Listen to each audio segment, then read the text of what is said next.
two people today and a company have been... Just check that. Two people and a company, this was 3 years ago, have been sanctioned over Chinese cyber attacks in the United Kingdom. In a particularly, well, I'd say dour speech yesterday, Deputy PM Onvala Dowden said Beijing was behind the attacks on the voter register and on a number of MPs. Well, joining us now are political editor at Tortoise Media, Cat Neilan, and Conservative commentator Benedict Spence. Cat, good morning. It's quite worrying that this happened 3 years ago. The public were made aware of it end of last year, and only these sanctions, seemingly quite minimal sanctions, are being brought about today. Yes, and the sort of relative inaction has been attacked by Conservative MPs. You know, to agree, sort of Labour opposition as well, they said they were supportive of some of the measures, but had several questions about exactly how we got to this stage. But really, the kind of biggest attacks have come from, well, perhaps the people you might expect, you know. Some of the people are the ones that, the MPs that have been attacked themselves. Iain Duncan-Smith, former party leader, Tim Loughton, former children minister. They are among the most vocal China hawks, and they are the ones saying this just doesn't go far enough. Iain Duncan-Smith, Benedict, described the UK's response as like an elephant giving birth to a mouse. Stuart MacDonald, who is an SNP, I mean, the SNP and I would never be on the same page, but he said ministers can be accused of turning up at a gunfight with a wooden spoon. I mean, a lot of people, mate, watching this will go, oh, come on. But it is becoming increasingly obvious, is it not, that axis that we've talked about before, Russia and China and Iran, this is a threat to the United Kingdom, and cyber security is at the forefront now. I mean, Dominic Cummings a few months ago gave an interview to Dwarkesh Patel where he was saying that when he was in his role, obviously he was privy to all kinds of information that the average person wouldn't be. And he said when he was made clear just how deeply Chinese intelligence had penetrated all corners of the British establishment, online systems, everything, it sent him into a sort of a whirl of horror, actually, how deeply this goes. Less so Iran. Iran is not very competent in a lot of things, and it piggybacks onto what the other two do. But I think it's a sign, really, of China's influence, of its authority. But the problem is, we can't, when you're talking about the size of the sanctions, we're not really in a position where we can sanction China especially well because of the depth to which actually China is deeply ingrained in the global economy, let alone the British economy. That has been the entire strategy of the Chinese authorities for the last 10, 20 years, to become deeply ensconced in as many economies as possible so that you can't sanction them without causing major economic harm to yourself. And we saw this actually with the sanctions on Russia. Actually, there was an initial crippling of the Russian economy, but then it just expanded outwards.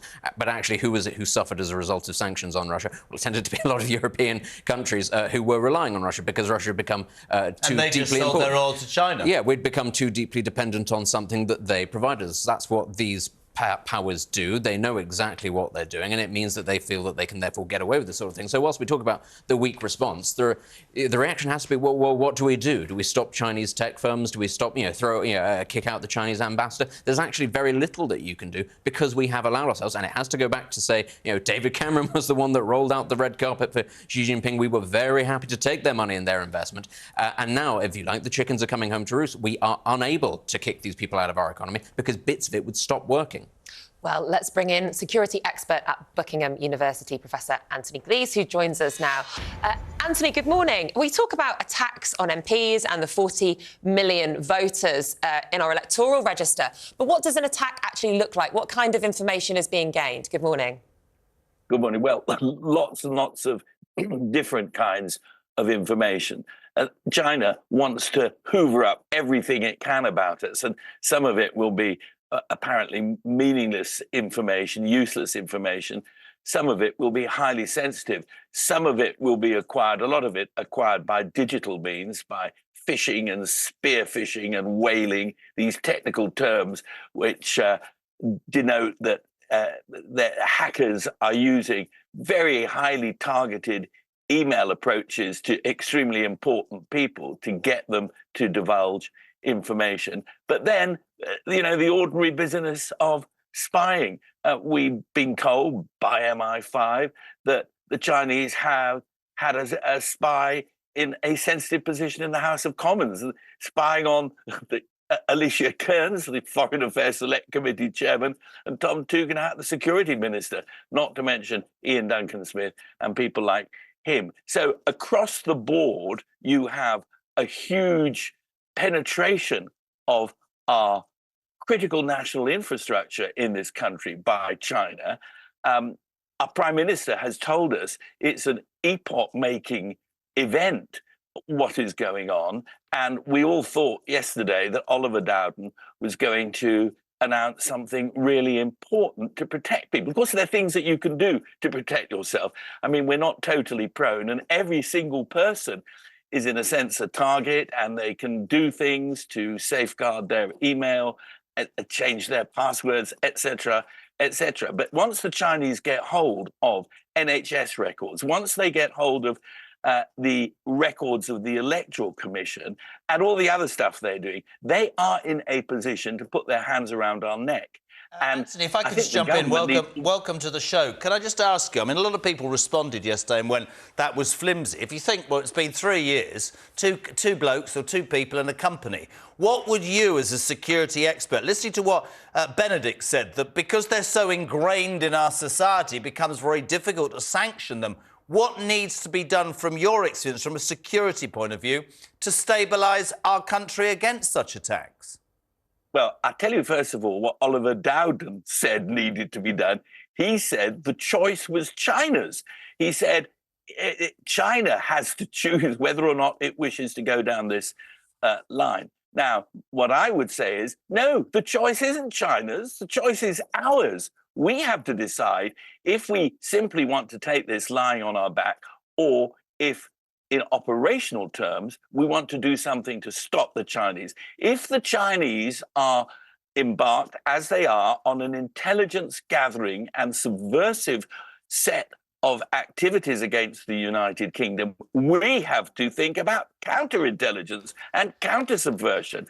So it's not up to China, it's up to us. Yes, we do £100 billion worth of trade mutually with China right now, and we would take a hit, but we'll take a far bigger hit if we do nothing. So I'm not saying we should be turning the lights out in Beijing, but we need a much more efficient security service. We need a much more efficient cybersecurity service, and we need to educate people of the danger. Would we rather be secure, or would we rather be trading with China? I believe most British people would be sooner secure. They would take that hit from China and carry on living the way of life we do. And what the Chinese can do with the Electoral Commission, Oliver Dowden says, our elections are safe. Excuse me, he cannot possibly know they're safe. We've seen from what's going on in America how if you can destroy people's faith in democracy, democracy itself is at risk. Cat, just bringing you back in there, we know that Lord Cameron is going to be at the 1922 committee later today. There's no mechanism for him to be questioned by MPs in the House of Commons because he is, of course, a Lord.